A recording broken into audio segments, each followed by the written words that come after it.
Hello everyone! Welcome to 20%, ang programang puno ng puso para sa mga seniors at kahit hindi pa senior. So ngayon, sabayan nyo kami at nagbabalik, walang iba kung hindi Sister Ami Dugang. Hello po! Hello mga kapanalig, mga seniors! Kumusta po kayo? Welcome! Dito po sa ating kwentuhan ng mga seniors. So, sabayan nyo kaming uminom ng ating tsaa. Let us praise the Lord. And give Him thanks. So, tayo nagpapatuloy, no, ang ating talakayan. Sabi nga ni Sister Ami, ito ay kwentuhan. At ang pinagkukwentuhan natin ay Walking with Jesus and Mary. So, nagiging serye at ito ay naidudugtong natin dun sa diwa ng Pagsasanto Rosario, panalangin. Sabi natin nung nakaraang Lunes, ito ay walang patid, no, na pananalangin. At ngayon naman, tignan natin ang inspirasyon ng ating simbahan tungkol pa rin sa pananalangin. By praying the rosary in this way, we can gently pry open the dark cupboards of our hurt memories, fears, and sins. Once the injuries, sins, and painful memories from each stage are accessed, Christ's healing can begin.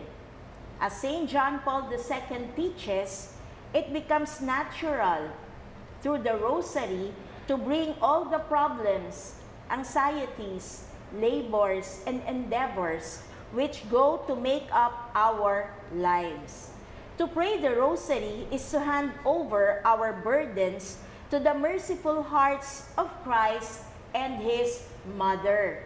Let us praise the Lord. And give Him thanks. So nakita ho natin nung nakaraan, Rhythm of Life, no? Walang patid na rosaryo. Ngayon naman, may kinalaman din pala sa paghilom ng mga kinatatakutan natin, mga karamdaman, mga pains, no? Pero hindi muna pains sa pag-uusapan. As promised, gusto kong malaman ng love life ni Sister Ami. Kumusta naman, Sister Ami, ang love life? Mula nung 19 years old ka. Opo, makulay ang buhay sa love life. Dahil nga, nagsimula po nga ako magturo ng 19 years old. Kaya nakasama ko po sa pagtuturo ang isa sa co-teachers ko na morning session ako. Siya naman afternoon session. Kaya nga po, yung araw na yon ay may dumating sa paaralan. Noon ako 28 years old na. Yan.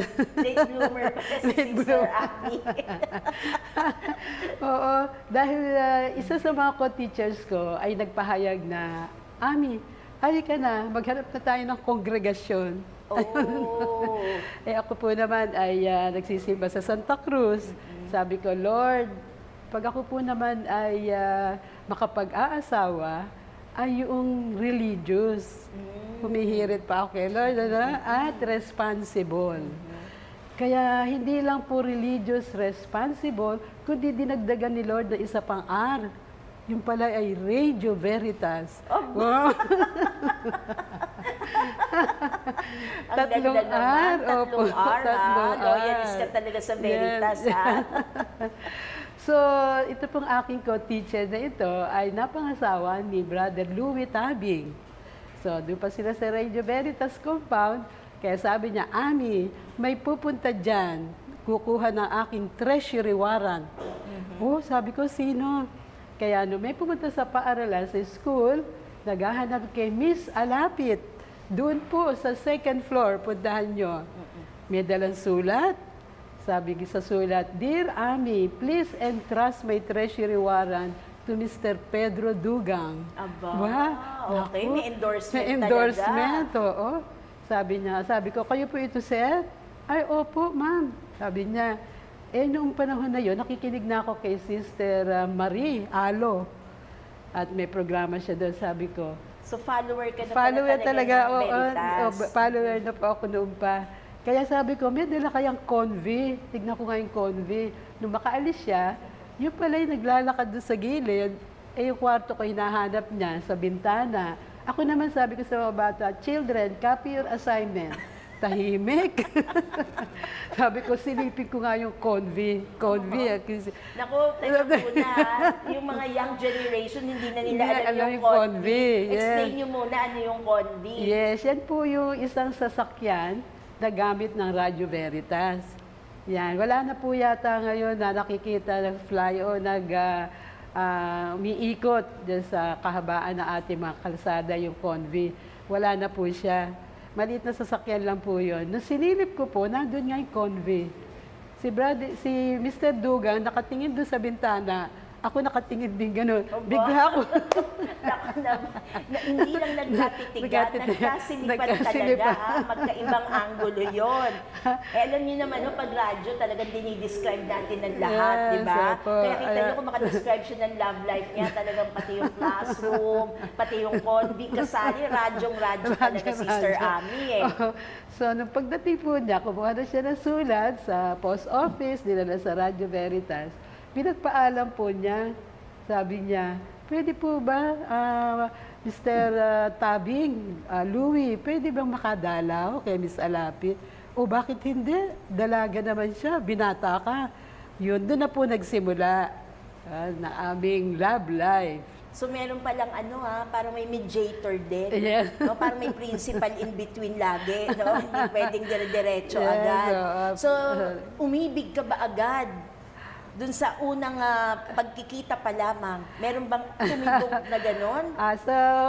Sa una po ay wala naman. Kasi nga sabi ko kay Lord, ay gusto ko religious and responsible. Kaya sinubukan muna. Aba, may subok pa. Teacher talaga, may test, may quiz talaga. Paano mo binigyan ng quiz dun si Brother Peter? Ayun, yung quiz niya, nagpupunta na siya sa bahay. Kapag Wednesday, nagsisimba na kami sa Baclaran, Santa Cruz, kaya naiikot namin yung mga simbahan pa rin. Kasi nung panahon nila, wala pa naman mall. Wala pa. Kaya pagkakain sa Aristocrat, ibabao sa tapat ng Bay. At Manila Bay. Doon pa kami kakain sa lumulubog na araw. Mga sunset at Manila Bay. Natatandaan niyo ba na in-order niyo sa Aristocrat? Kasi Aristocrat, paborito namin hanggang ngayon yung fried chicken. Ayun. Kaya yun ang natatandaan. Kaya very memorable. Kaya noon nga po, nagpaalam na siya na after, noon po ay 1973. Kaya 3 years din po siya na lumigaw. Wow. 3 years yung 3 years. 3 years ang haba. Parang may defense pa yan. Kaya pag naririnig na ng father ko, yung motor niya from Pateros, kasi sa Pateros po siya nakatira doon. Ako, di malayo-layo po ang pinanggagalingan niya pag dumadalaw sa'yo. Malayo-layo. Pag naririnig na ng father ko, yung motor, sabi niya, nandyan ang taga-Radyo Veritas. Markadong na. Markado. Siya na ngayon sige, ako na magbabantay ng motor. Aba, sabi ko, Tay, ikaw na ba ang in charge ng motor? Kaya papaalam na. Kaya magsisimba na kami. Yun po ang love life. So yun ang naging routine ninyo, routine. No? Laging simba, bago love life. Yes, so ang love life ay karugtong talaga ng pagdarasal.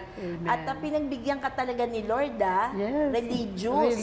Kasi hindi ka makakatagal, no, sa Radio Veritas kung hindi ka naman religious. Yes, at mukhang responsable dahil meron siyang katungkulan na hinaharap doon. Yes, so ibig niyo po sabihin, Sister Ami, anong taon siya napunta sa Radio Veritas? From the province sila, magkakapatid, kasi 12 sila eh. Aba. Napakaraming Sandocena. Ang mga elderlies niya, mga kapatid, umuwi na ng Maynila para magtrabaho. Then sila na nagpapadala ng mga tuition para sa mga nakababata. Tulungan. Kaya meron silang sense of yung tulungan sa pamilya. Kaya siya naman, lumuwas na ng Maynila. At ang kapatid niyang nakatatanda, may kapatid sa Pope Pius Catholic Center. Yun, kaya nung makita, sabi, pwede ba ang aking kapatid dito? Tama-tama, siya'y nabigyan ng trabaho dun sa simbahan bilang sakristan, mayor. Doon po sa loob ng compound Doon ng sa Payos, Saint Maria Goretti. Yan, mismo sa Saint Maria Goretti Parish. At siya rin ang namamahala doon sa dormitory. Doon. Doon pala sa dormitory, doon nakahimpil, nakatira si Bishop Guillermo. Siya ang general manager ng Radyo Veritas. Okay. Yes, magbubukas ang Radyo Veritas ng 1969. Aba, Ayan, natatandaan ng lolos and lolas, 1968 ka naging teacher. O, di ba? Yung unang teaching job Yes, mo. At siya naman pala, nandito sa Veritas ng 1969. Yan. Grabe, lolos and lolas. Magkakaedad kayo talaga.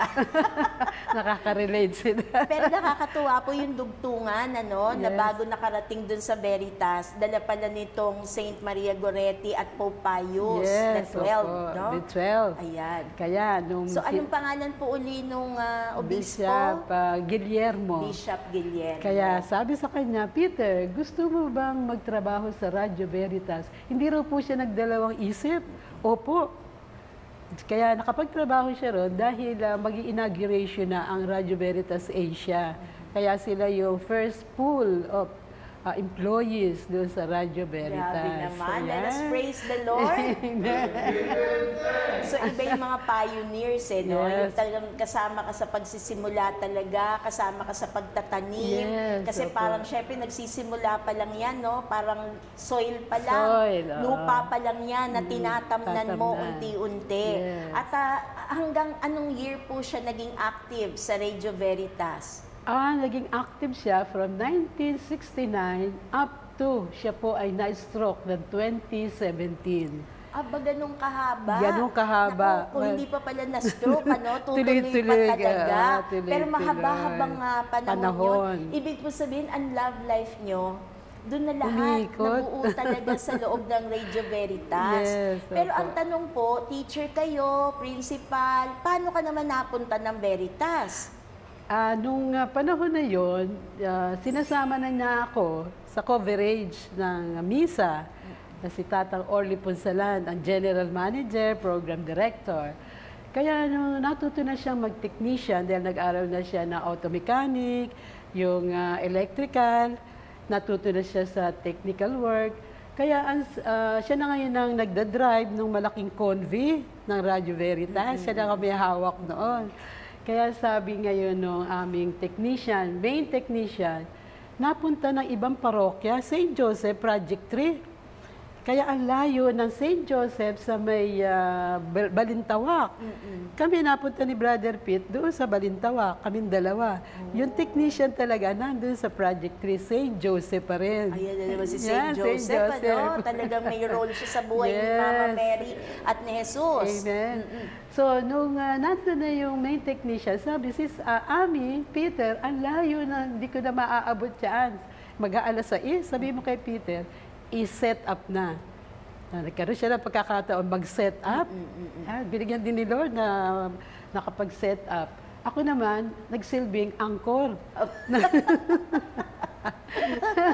Kaya siya ngayon, natapos ang misa ng 30 minutes, 1 hour yun, sabi Oo, gano'n. may 30 minutes pa na pupunuan. Oo, sabi ko gano'n, sister, maghanap ka ng mga mai-interview, yung mga members ng yung PCC, sila namamahala, nakakuha siya ng marami. In-interview ko naman isa-isa hanggang sa natapos yung 1 hour, 30 minutes na interview, tsaka yung misa.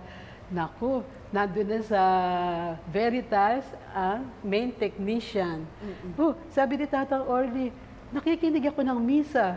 Si Ami at si Peter ang nandoon. Sabi gano'n. Sa layo nga naman niya, hindi na siya nakarating. Sabi ni Tatang Orly Punsalan, kayong dalawa, pwede na pala kayong pakawalan. Ayun. Doon Kaya doon nagsimula. So, hindi lang love team, pati yung Radio Veritas team na buo na rin. Pati mga anak po namin, nakasama na namin doon. dahil ibinigay na rin sa ang task namin ay mag-record ng mga rosary. Ayun. Holy Rosary, Family Rosary, Celebrity Rosary. Ayun. Pinupuntahan po namin lahat yan. Ibibigay na lang kay Brother Peter yung malalaking reel. Oo, nung araw, ganun ang lalaki pa eh. ng reel. Diba? Oo.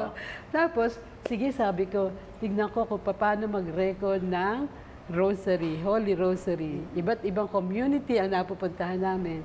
Kaya Sabado pa lang, kasama niya 4 na anak namin, at punta na kami sa mga community. Sabi nung mag-asawa, dadalawa lang kami, walang bata, wala kaming anak. Ito po yung mga anak namin. Ayun. Sila po ang magrurosaryo kasama po ninyo. Ayan. So, Yes. batiin naman, i-announce naman sa mundo ilan ang naging bunga ni Peter at Ami Duga. Ayan, biniyayaan po kami ng 4 na malulusog na anak. Ayan, sila po ay ang aming 4G. 4Gs, sila po ay si Gary, Geraldine, Gay, at Gaylord. Aba, bakit puro G? Puro G, kasi po ang aking paborito pinanonood no yun sa television, ang bida ay si Gary. Sabi ko, Gary, sige, Gary. Pero kung naging babae yun, magiging Pemi, Peter, Ami. Oo nga, Naging G. oo nga. Gary. Kaya sinundan na namin si Geraldine, November, kay St. Gerard. Tapos may co-teacher ako na anak ay Gay at Gaylord. Kaya inadapt ko na lang Gay and Gaylord. Kaya 4 na Gs. Yung aming ano. So, 2 lalaki at 2 babae. Both ends, yung lalaki, panganay at pang-apat. Ay, okay. nasa gitna yung 2 babae. Girls. Yes, Ayun, ang ganda girls. naman. So, ibig sabihin, lahat yan nabuo sa panahon na ng Radio Veritas. Yes, opo. Actually, si Jed, yung pangalawa po, ay naging empleyado na ng Radio Veritas. Kumasa siya ng mass communication. Okay. Kaya na-absorb din siya ng Radio Veritas. Eh, paano naman, no? Siguro nasa sinapupunan niyo pa lang, eh, no? Yun na talaga yung naririnig ng sanggol, eh. Nandun pa lang sa dyan, eh, di ba? Yung technical part at saka Yes. yung content, pinagsama. Kaya tamang-tama naman siya doon. Amen. So, paano ho ang kwento naman ng inyong naging kasal? Ang kasal ba, eh, nakaradyo? Hindi pa po noon. Baka may Hindi ba? coverage, eh, no? Kasalukuyan po namin nandito sa simbahan at kinakasal po si Abby at si Peter. Yes, kaya doon unang nagtrabaho si Brother Husband kasi binasaga kami ni Father Anton, Brother Husband and Sister Wife.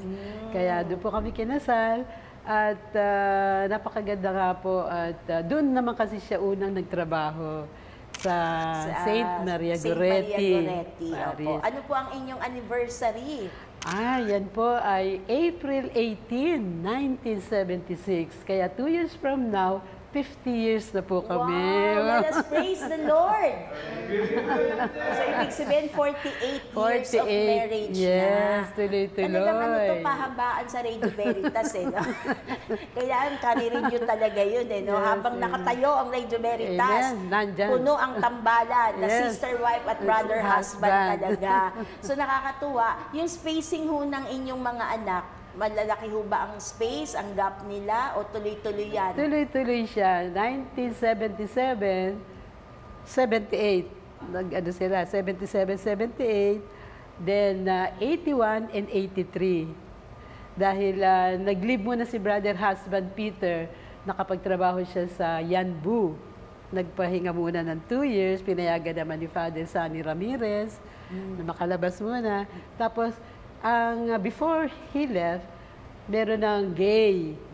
Tapos nung pagbalik niya after 2 years, meron ng Gaylord. Aba. Ayun. So na ano pala, nakatikim kayo ng LDR, no? Long distance Yes, relationship. relationship. Kasi for 2 years 2 yun. years din. So kumusta naman ang buhay mo na malayo sa iyong asawa? Yan naman po ay nagagawa ng paraan dahil wala pa namang ano noon, mga cellphone, pero sulat meron. Nagsusulatan na at picture. Kaya lahat ng mga nakatikit sa kanyang kwarto, mga litrato namin. Yan. Kaya yun ang naging... kaya sabi ngayon ng kanyang supervisor, Ami, nasa na si Peter, pabalikin mo na. Ayun, kaya bumalik po siya sa Radyo Veritas. So, balik na naman ang Balik tambalan na naman ang ninyo. tambalan. So, nung wala siya, nasa Veritas ka pa rin, naiwan ka, o pati ikaw nag-leave ka din? Nag-concentrate muna po ako sa pagtuturo sa mga bata kasi wala nga si Brother Peter. Ako lang. Tutok ka talaga Tutok sa mga bata. Oo, kasi umaalis na po ako ng 4 a.m., bumabalik ng bahay na mga 7 p.m. Hindi kasi pwedeng umalis ng paaralan nang mayroon pang mga bata. Oh, Kaya kayo ang dapat last to go. kami last to go. Baka mayroong naiwan sa ilalim ng cabinet. Pwede, opo. Kaya maagang-maga, 4 a.m. At salamat naman sa aking mga sister-in-laws na nasa province, nagsi-uwi dito sa Maynila. Kaya tulong-tulong kami. Ang ganda. Yan. So, yan ang nagagawa ng Family Rosary, Yes, di ba? amen. Dahil Opo. yun ang pundasyon eh. Kaya pagka may mga ganito na challenging yun, no? Challenges, Kasi yes. dapat nanay at tatay ang magkakasama eh, di ba? Oo. Pero napapagtulungan ng Tulong-tulong. buong pamilya na yan. Yes. So, Concern. yung panahon na magkakahiwalay kayo, tuloy naman ang pagrorosaryo nyo kasama ng mga anak ninyo. Yes, tuloy-tuloy po yan dahil yun nga isa sa mga intentions, yung to keep us together sa pamamagitan ng Santo Rosario. Sister Ami, puro magaganda pinag-uusapan natin. Yes. Dumating din ba sa punto yung mga sorrowful mysteries ng buhay mo? Meron naman, normal naman ang buhay, meron nga iba't ibang misteryo. Nangyari po yan sa side ko, sa brother ko, na noon nga pong September 29 ay kanyang birth anniversary. Yun po ay nagsilbing hero of the family, si Armando Alapit. Kaya nga po, inihingi din namin ang kanya intercession. Siya po ay naging hero dahil siya po ay nagligtas ng 3 Boy Scout. Yan, sila po ay may jamboree na ginanap sa Bataan. Kaya nung nalaman niya na wala yung 3 kasamahan niyang Boy Scout, hinanap niya nung makita sisinghap-singhap na 3 bata. Kaya itinabi muna niya yung 3. Siya naman wala nang tumulong dahil wala namang nagbabantay. Siya yung tuloy-tuloy na talagang nagbuwis na ng buhay. Anong taon po yan, Sister Ami? Yan po ay November 27, 1967. Naku, talagang malalayo nga Yes, panahon yan. malalayo. Pero magandang inaalala po yan. No? Yes, Kasi opo. isang misteryo na bakit siya ang nandoon at sa dinami-dami ng tao, Boy siya ang Scout. nakaresponde Nakaresponde. doon sa 3 Boy Boy Scout. No? yes. Kasi sabi mo nga, jamboree. Jamboree. Kaya hindi na inaituloy ang jamboree, nagsiuwi na silang lahat. Kaya lumalaman ng father ko, may sakit na father ko noon, na kung tao lang ang gumawa sa kanya, ay baka iba ang mangyari. Pero natural ang nangyari. Kaya ipinapasa Diyos na niya. Kaya yun, kasi nga siya ay isang adorer, kaya mapagpatawad. Ang ganda. Oo, tama. Hinanda ng Diyos, no, ang Yes, kanyang hinanda kalooban ang sa mga kalooban, ganyang sitwasyon. pangyayari. So, napapatunayan ho dito, lolos and lolas, kahit na nagdadasal na tayo, Mayroon pa rin. may kakapit pa rin, may dadating pa rin sa atin ng mga trahedya, ng mga hindi inaasahan, hindi mo naman kagustuhan, pero andyan, no, at Nangyayari. nakagabay pa rin ang Diyos. So, bata ka pa nun. Bata pa. Second year college ako noon. At tama-tama, gumagawa ako ng assignment sa Spanish. Nung dumating yung sasakyan galing jamboree, yun nga ikinuwento, parang biglang kinabahan ako. Yun na nga yung hindi magandang balita. Yan. Pero yung 3 nasagip niya, no, 3 buhay yan. 3 buhay No. ang kapatid. Nakumusta Oo. niyo ba sila nung sila'y tumanda na? Sa ngayon, simula nung nangyari sa amin yon, parang nawala na ang father ko ng interest na pumunta man lang din doon sa Dinalupihan, Bataan. Parang ayaw na niyang maalaala yung mga nangyari. Kaya sabi niya, papasa Diyos na nga lang niya. Pero Yeah. ating panalangin Masakit din na pa rin. sana yung mga niligtas na Naligtas, yon, opo. sana naging maganda din ang kanilang buhay, ano? Yes, Sana nagkaroon opo. din ba ng pag-aalay ng buhay kasi merong isang nagbuwis ng Nagbuwis buhay ng para buhay. sa kanila. Kaya siya ngayon ang aming hero, prayer warrior sa langit. Tama, tama. Yes. So yun ang unang trahedya mo Trahedya. sa iyong kabataan. Medyo Yes. bata-bata ka pa noon, Yes, di ba? opo, So second at least nakasurvive yung father mo no, Yes, sa nakasurvive trahedya na yun siya. dahil mahirap ang patawad, mahirap. oo. No? Madali sabihin, pero Tama. mahirap gawin. Ano? At minsan Without walang tulong ng Lord. At minsan kahit nakapagpatawad na, di ba?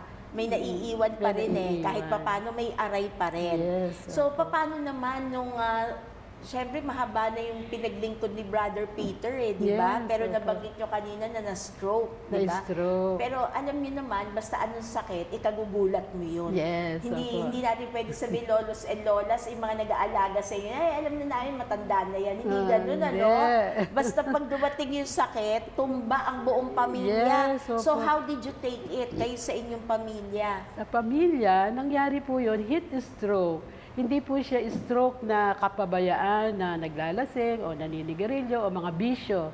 Ever since, wala pong bisyo si Brother Peter. So, nangyari yun, nung kasagsagan na napakainit ng panahon, that was February 6, 2017. Nung ako'y umakyat doon sa terrace, sa aming rooftop, sinilip ko siya, naglilinis ng sasakyan. Nagagamitin namin the following day. Kasi kami po yung nag-cover for 5 years ng misa sa Quiapo with Father Jenny Diwa. 2 o'clock, umaalis na po kami sa bahay at dumarating kami ng 3 o'clock to set up. Kay Brother P, 4 o'clock ang misa sa Quiapo. Kaya nung tinawag ko po siya, Peter, Sapter, alika, umakyat ka muna dito. Nung umakyat siya, mataas na palang blood pressure, 220 over 120. Kaya hindi na siya nag-stammer na, dinala na namin sa ospital, ipinalipa, maliit na ospital, Fairview, pinilipat sa FEU. Yun na po, na tuklasan na stroke na siya. Kaya since then, live na po sa Radio Veritas. So hindi ho ba kayo nawalan ng loob na parang buong buhay nyo di ba? Naglilingkod kayo talaga. Yes. Sa kahit anong anggulo ng buhay mo, ano man yung profesyon na kinabilangan mo, andun yung pagsisilbi. Nung nakikita mo yon, syempre, iba na yung lakas ngayon ni Brother Peter. Yes. Hindi ka ba nawalan ng loob? Hindi po ako nawalan ng loob dahil nandyan po yung mga anak namin laging nakasuporta, mga kapatid ni Brother Peter, mga kapatid ko po, nandyan po sila at tumutulong. Not only sa financially, pero yung talagang yung tulong na presensya nila, lalo na yung mga pagdarasal, prayer warriors. Ayun. So yan talaga ay grasya ng Diyos. Grasya ng Diyos. So Opo. kausapin niyo po ang ating mga nag-aalaga sa loob ng kanilang tahanan. Dalawang bagay yan di ba? Kung hindi ikaw ang inaalagaan, ikaw naman ang mag-aalaga. Walang lusot, sister, di ba? Ganun talaga ang pamilya. Buong buo pa rin po at lalo ang dumami dahil nga po concern sa amin. Kaya ako na po, meron nga po akong programa sa Radio Veritas. Most of the time, naka-Zoom ako sa programa. At naunawaan po naman ng Radio Veritas at nakasama ko anchor na ako'y sa bahay nag-Zoom. Kaya nga po, marami pong biyaya ang ibibigay ng Panginoon. Parang nag-ipon ka lang Nag-ipon ka na sa darating ang panahon na hindi lang pag-iipon ng material, kundi pang-spiritual ang inipon. Kaya ako nga po, makikita po ninyo na very active, alive, pero meron din po akong medical health concern. Kaya yun po naman ay napagtutulong-tulungan ng mga anak at sa tulong po niyan ay kami po naman ay nakararaos sa awa ng Diyos. Salamat sa Diyos. Salamat Praise the Lord. Talagang punong-puno ng pasasalamat at papuri, no? thanks, Kasi hindi Lord. maiiwasan part ng buhay natin, no, na may pababa no? Hindi Yeah. naman laging Pataas. patag, hindi rin laging pataas, pero yung pagsumusuporta ang lahat sa inyo, di ba? Sabi mo nga, lahat financial, Lahat, yes. physical, yung Spiritual. moral support at spiritual support. Yes. Kaya nga wag tayo pare-pareho mawawalan ng Pag-asa. pag-asa. Sa lahat ng pinagdadaanan mo natin sa buhay, meron tayong isang Diyos no, na Amen. nakasubaybay sa atin at binigay pa sa atin ang mahal na ina na siyang umaakay sa atin tungo sa kaganapan ng buhay. Buhay. TV Maria. Amen. Yan kasi ang kanilang motto. No? Parang sa Radio Veritas, Yeah. ang sa ating mga kapanalig ay sumainyo ang katotohanan. Ito ang katotohanan ng buhay at napakaganda ho ng ating naging talakayan na ang Panginoon nandyan laging nakasubaybay sa atin. Yes. Pero nasa sa atin din ho yan, no? Yung pagtatanim, yun ang natutunan ko sa Yes. buhay mo, Sister Ami at ni Planting Brother season. Pete, na sa murang gulang, binigay nyo na kay Lord Yes, Tsaka opo. hindi nyo sinarili. Hindi lang sa mga petisyon nyo. Yes. Talagang tinuruan nyo ang mga nasa paligid ninyo na mapalapit sa Diyos. Sa Diyos. So any parting message, Sister Ami, sa ating mga viewers, pati yung mga bata pa na mga nag-aalaga no, sa kanilang mga, syempre may edad, sana wag silang nauubusan ng lakas Yes. at ng pasensya. Yes. Kasi minsan may kakulitan. Party ng buhay. Party yan party ng buhay. So bilang party words at paalaala po sa atin lahat, kami po ay kasali sa samahan ng Santo Padre Pio. Kung marami po kayong mga activities sa parokya, maging kasapi po kayo at ang mga kasapi naman po noon ay magbibigay ng pag-asa. Sabi nga po ni Santo Padre Pio, pray, hope, and don't worry. Huwag po tayo mag-alala dahil nandiyan lang ang ating mahal na Birheng Maria. Do not fear, I am here. Kaya sabi ni Sister, ating mahal na Santa Teresa of Avila, Mother Mary, please be a mother to me now. Ayan. Kaya nga po mga kapanalig, lagi natin hingin ang presensya at awa ng ating Panginoon tungo sa ating Panginoon sa pamamagitan ng ating mahal na Birheng Maria. Yan. Amen. Amen. Tignan niyo naman, Sister Ami, talagang hindi nagbabago. Kasi nasa sa loob ang hugot hindi galing sa labas papaloob. Kung hindi, may hinuhugot ka mula sa loob, sa iyong kaibuturan ng Amen, puso. Lord. At nakikita ho natin at 77 years 77. of life, full of joy, fresh na pa, Sister Ami. At sabi na nga rin niya, siya naman yung nag-reveal na meron din siyang medical condition. Yes, medical Pero condition. hindi nararamdaman yan na isa sa isang tabi mo kasi dahil yung power mo ay gusto mong maibigay pa sa paglilingkod sa Diyos, sa bayan, at syempre higit sa lahat, sa iyong brother, husband. Pero ngayon, ang iyong mga anak naman, no, ang siyang nag-aalaga sa inyo. Kaya pagpalain po ang buong pamilya ninyo. Salamat At po. patuloy din na buong angkan ay mag-akay sa pamamagitan ni Maria patungo sa ating Panginoong Panginoon. Jesus. Amen. At sa ating pong pagwawakas, hihilingin muli natin ang panalangin ni Sister Ami, pati na rin po para dun sa mga may karamdaman. In the name of the Father, and of the Son, and of the Holy Spirit. Amen. Prayer for the sick and seniors. All praise and glory are yours, Lord, our God, for you have called us to serve you and one another in love.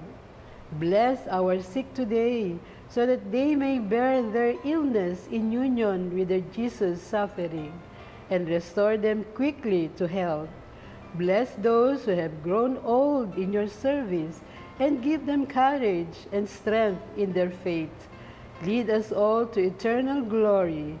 Amen. Mother of perpetual help, pray for us. In the name of the Father, and of the Son, and of the Holy Spirit. Let Amen. us praise the Lord. And So, taos-pusong pasasalamat sa iyo, Sister Ami, at gayon din sa iyong asawa na si Brother Peter Dugang at 10 ng inyong pamilya. Maraming salamat, Lolos and Lolas. Magkikita pa rin po tayo sa susunod na Lunes at iba naman ang temang pag-uusapan natin. Amen. So, we'll be seeing you again next Monday. Bye-bye! bye.